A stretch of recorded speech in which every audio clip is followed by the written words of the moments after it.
புவி வாழ்த்தவாக. நான் உங்கள் ஆத்மேஸ்வரன். இன்னைக்கு அருணகிரிநாதருடைய குரு பூஜை. அருணகிரிநாதர் பத்தி நான் சொல்லி உங்களுக்கு தெரியணுங்கிறது இல்ல. மிகப்பெரிய முருகன் அடியார். முருகன் இருக்கிற இடத்துல எல்லாம் அவர் இருப்பார் அப்படிங்கிறது எழுதப்படாத ஒரு நீதியாவே இருக்கும். அது மட்டும் இல்லாம கலியுகத்துல வாழ்ந்த ஒருத்தர். பல பாவங்கள் செய்து அதனால் சில தண்டைகளை ஏற்று அந்த பாவங்கள்ல இருந்து வெளியில முருகன் அடியாராவே வாழ்ந்த ஒருத்தர். அவருடைய வாழ்க்கை பின்னாடி இருக்க ரகசியத்தை அவருடைய குரு பூஜை நாளான இன்று பேசுவதற்கு வாய்ப்பு கொடுத்த என் ஆத்ம குரு முருகப்பெருமானுக்கு நான் முதல்ல நன்றி தெரிவிச்சுக்கிறேன். அருணகிரிநாதருடைய வாழ்க்கை நம்ம எல்லாருக்குமே தெரிஞ்சிருக்கும். என் படமா கூட வந்திருக்கு. அவருடைய வாழ்க்கையில ஒரு கட்டத்துக்கு மேல அவரால் அந்த நோயை தாங்க முடியல அப்படின்னும் போது அவர் என்ன பண்றாருன்னா, இறக்கலாம், தற்கொலை பண்ணி இறந்துடலாம் அப்படின்ற ஒரு முடிவுக்கு வராரு. அந்த இடத்துல முருகன் அவரை காப்பாத்துறாரு. நம்ம எல்லாருக்குமே ஒரு கேள்வி வரும், இது அவர் முன்னாடியே பண்ணியிருக்கலாம், இல்ல அதுக்கு முன்னாடி அவர் தப்பு செய்யும் போதே தடுத்திருக்கலாமே. அவர் செய்த கர்ம வினை, அந்த பிறப்புல அவர் செய்த கர்ம வினைக்கான பலனை ஒரு நோயை அனுபவிக்கிறார். இது நம்ம வாழ்க்கைக்கும் இருக்கான பாடம் தான். நம்ம ஒரு சுகம் அப்படிங்கிற ஒரு விஷயத்தை தேடி அலையும் போது அதுக்கான பிரதிபலனையும் நம்ம அனுபவிச்சுதான் ஆகணும். எல்லாருமே இப்ப அதை அனுபவிச்சுட்டு தான் இருக்கோம். ஆனா அருணகிரிநாதர் அதை உணர்ந்தார், நம்ம அதை உணரல. முருகன் அந்த நோயில அவருக்கு விடுதலை கொடுத்தாரா அப்படின்னா உடனே அதை கொடுத்துடலாம். ஆனா அவர் உடனே கொடுத்தாரானா கண்டிப்பா கிடையாது. அவர் என்ன பண்றாரு, இவரு தற்கொலை முயற்சி பண்றாரு, அங்க இருந்து அவரை காப்பாத்துறாரு. காப்பாத்தினவர் உடனே அவரை சரி பண்ணி முடிச்சிருக்கலாம்.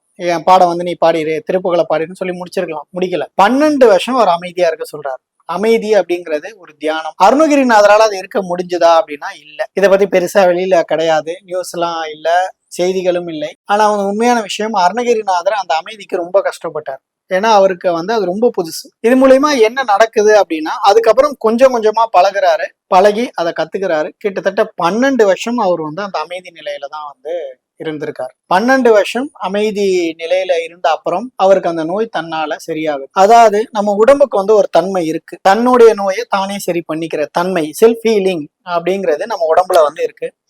இன்னைக்கு நம்ம அதுக்கு இடம் கொடுக்காம அவசர கதியா அவசர மருத்துவத்தை நோக்கி போயிட்டு இருக்கோம். எல்லாமே அவசரமா போயிடுச்சு. சோ அந்த செல்ஃப் ஹீலிங்கான டைம் 12 வருஷம். காப்பாத்தினதோட முருகன் முடிச்சிருக்கலாம். நீ அமைதியா இரு அப்படின்னு சொல்லிட்டு போயிறாரு, சும்மா இருன்னு சொல்லிட்டு போயிடுறாரு. சும்மா இருக்கும் போது அந்த உடம்பு செல்ஃப் ஹீல் ஆகுது. செல்ஃப் ஹீல் ஆகி தன்னை தானே சரி பண்ணிக்குது. இது மூலயமா அவர் பண்ண கர்ம வினைகள், அந்த பாவம் கழியுது. அதுக்கப்புறமா அவர் திருப்புகள் பாக்குறாரு, முருகன் சொன்ன இடத்துக்கு எல்லாம் போறாரு. முருகனை பத்தி துதியெல்லாம் நிறைய பாடியிருக்காரு. பல போட்டிகளையும் கலந்துகிட்டு முருகன் இருக்கிறாருங்கிறத நிரூபிக்கிறார். ஒரு கட்டத்துல அம்பாலா முருகனான்னு வரும்போது முருகன் தான் அப்படின்னு சொல்லி அந்த இடத்துலயும் அவரு தான் ஜெயிச்சு முருகனுக்கு ஒரு நற்பெயரை கொடுக்குறாரு. அப்படி இருக்க வரைக்கும் ஒரு சோதனை கிளியா மாறுறாரு. கிளியா மாறும் போது அவருடைய உடம்பை அரைச்சிடுறாங்க. இந்த இடத்துல நீங்க நல்லா குறிப்பிட்டு பாத்தீங்கன்னா, அவருக்கு தற்கொலை பண்ணும் போதே அவருடைய ஒரு பிறவியை முடிச்சிடுறாங்க. அடுத்த 12 வருஷம் அவருடைய அடுத்த பிறவியை வாழ்றாரு. சரிங்களா?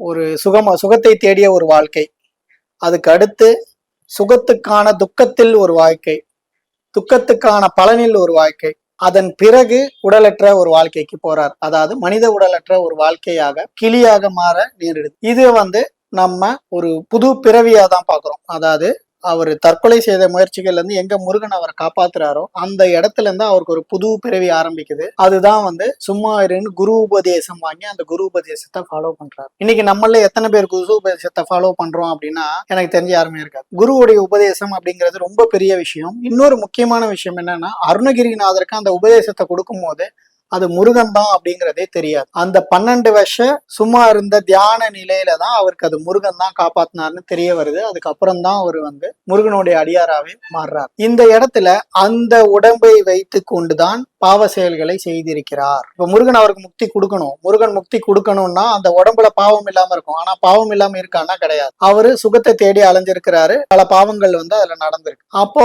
என்ன பண்றாரு அப்படின்னா, இந்த உடம்பை எரிச்சிடுறாங்க. அவருக்கு முருகன் அதாவது அவர் கூடு பாயும் போது இந்த உடம்பை எரிச்சிடுறாங்க. அதுக்காக அருணகிரிநாதர் வருந்தல. திருப்பியும் முருகனுடைய பல்ல கிளியோடைய ரூபத்திலேயே பண்றாரு. முருகனுடைய சேவைகளையும் கிளியோட ரூபத்திலேயே பண்றாரு. இது அவருக்கு 3வது பிறப்பா கருதப்படுது. அந்த உடம்புல அவர் செய்த கர்ம வினைகளை இந்த அதாவது ஒரு பறவையோடைய பிறப்புல முருகன் கழிச்சிடுறாரு. கழிச்ச பிறகுதான் அவருக்கு முக்தி அப்படிங்கிற ஒரு நிலையை கொடுக்குறாரு. இங்க இவருடைய 3 நிலைகள், அதாவது 3 பிறப்பாவே நம்ம பாக்குறோம். எல்லா சாமிகள் கிட்ட நம்ம போறோம், நம்ம கஷ்டத்தை தீருன்னு வேண்டுறோம். ஆனா அருணகிரிநாதர் கிட்ட நம்ம கத்துக்க வேண்டியது என்னன்னா, நம்ம கத்துக்கிட்டது அவருடைய வரலாறு நமக்கு சொல்றது என்னன்னா, செய்த பாவத்துக்கான கர்ம வினையை அவர் ஏத்திருக்கிறார். கர்ம வினை ஏத்தது மட்டும் இல்லாம அதுக்கான தொண்டையும் செய்யறார். அப்பவுமே முடியல. ஏன்னா அந்த பாவப்பட்ட உடல்ல தான் அவர் ஆத்மாங்கிறது இருக்கு.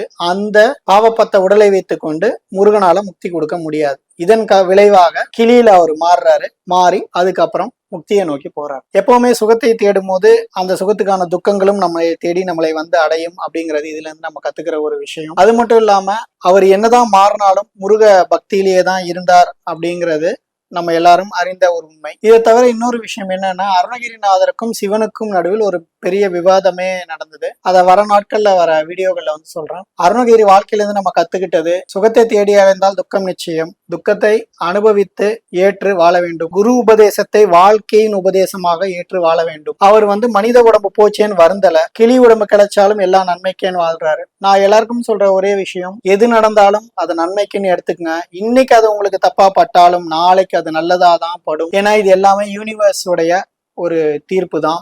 யூனிவர்ஸ் தான் நமக்கு இன்னைக்கு ஒரு கெட்டது நடக்குதான், நம்ம யாருக்கோ செஞ்சிருக்கோம், அது நமக்கு திருப்பி நடக்குது அப்படிங்கிற ஒரு மனநிலைக்கு வாங்க. யாரையும் அனாவசியமா திட்டாதீங்க, வருத்தப்பட வைக்காதீங்க. வாழ்க்கை அனைத்தும் நலமாகவே இருக்கும். புய் வாழ்த்த வாழ்க. நன்றி, வணக்கம், ஆனந்தம், ஆத்மானந்தம்.